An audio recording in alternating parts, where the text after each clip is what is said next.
Welcome to the Build Design Challenge. Have you ever dreamed of owning your own business, creating your own app, or making a positive change in your community? If so, here's your chance to be the boss.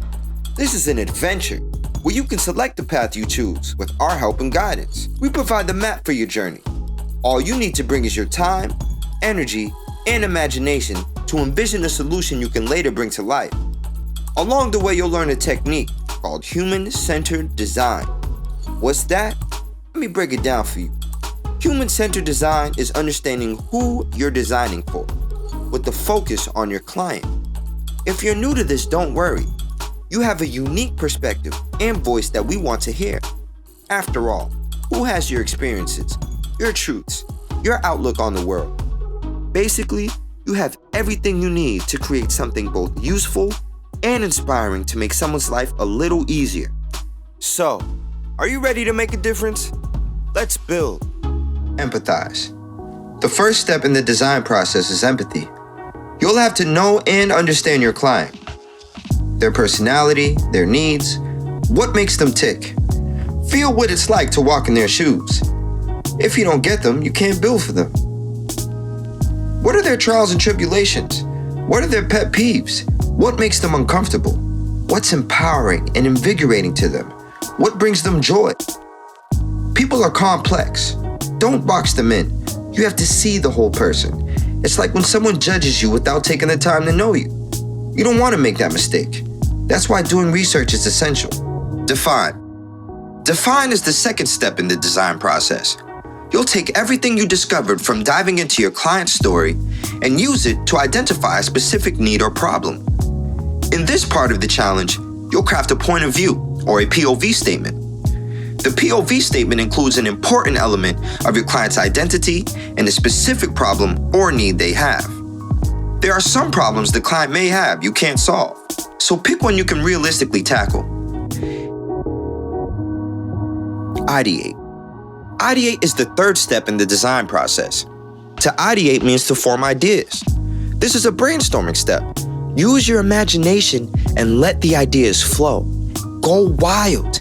This is not a time to hold back. It's time to cut loose and imagine as many wild and crazy solutions to the problem as you can. Some ideas won't work, but that doesn't matter.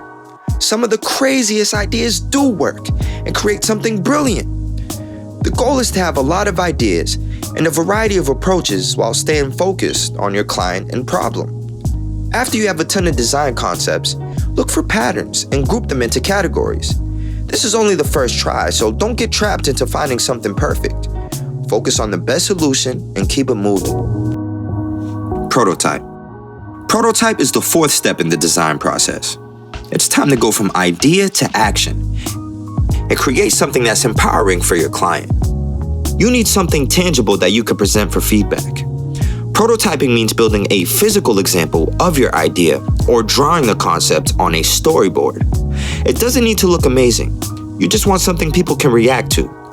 Prototypes help you uncover what you really need to work on. You can't know what works and what doesn't until you have people try it. Test. Test is the fifth step in the design process. Prototype and test go hand in hand. Once you create a prototype, you have to test it. This is not a sales pitch. That comes later. You're looking for feedback on what can be improved in the design. You need to see how people interact with what you've made or hear what they don't understand. Testing can be difficult because you may be tempted to coach the tester. Don't. Hold back and watch. Notice. Observe. What are their reactions? Do they get stuck or lost? How do they respond? The last three steps of the design process, ideate, prototype, and test, work together. You'll need to repeat these steps often as you adapt and refine what you're creating. Put your prototype out there and see what people think. Now it's time to make your pitch. What is a pitch? It's when you introduce yourself to the world and share your idea, your prototype, your vision. It's when you convince people your product should be made and sold. As an entrepreneur, you're a problem solver, an innovator. No one else has created this idea. That makes it powerful. When you pitch your solution, you want people to buy into both your product and you. What you do, you want the world to see. Decide how you want to sound, how you want to look, and what you can do to enhance your presentation.